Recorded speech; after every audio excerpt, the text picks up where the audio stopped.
Hello guys, welcome to my channel. Today I will show you some methods to fix unable to update the Minecraft runtime environment error when you are launching the Minecraft launcher on the Windows PC.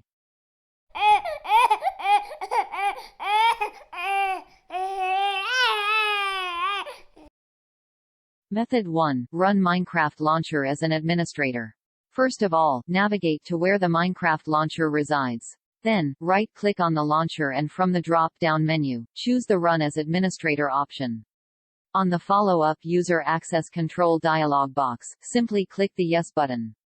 Once the launcher opens up, see if you still encounter the issue. Method 2. Disable the antivirus Firewall. Antivirus software usually blocks third-party applications or games from running on your system. On the other hand, when you try to update your games or application, the antivirus may cause conflict. Antivirus software or firewall blocks the access of the application, so it is better to disable it.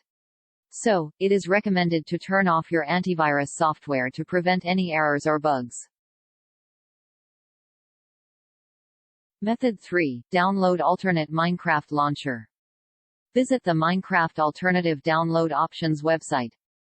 If you are using Windows 7/8, click on the Minecraft.exe option for Windows 7/8 alternative. If you are using Windows 10/11, click on the Minecraft.exe option for Windows 10/11 recommended.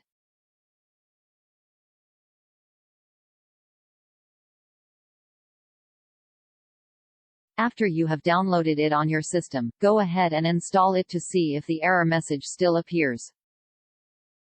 Method 4. Delete Minecraft mods. Press the Windows key R, then type %appdata% and hit the Enter key. This will open up the Windows Explorer. In the roaming directory that you are in, open up the Minecraft folder. Now, open Mods folder and then delete all the mods individually. Next, go back, Minecraft folder. Right-click on Bin folder, then delete it. Once you have removed the mods, go ahead and start the launcher again to see if the issue persists. In case the problem doesn't go away, we would recommend deleting the entire Minecraft folder and installing a fresh copy of Minecraft all over again on your system. Once you do that, see if the problem still occurs. Method 5. Update Java runtime environment. First of all, open up the Java official website by clicking link on in description. Then, scroll down to the Windows section and click the Windows Online option given. Run the file that is downloaded on your system and follow the on-screen prompts to update Java runtime environment. Once you are done, you will have to restart your system. After your system boots up, go ahead and open up the Minecraft launcher to see if the problem is still there.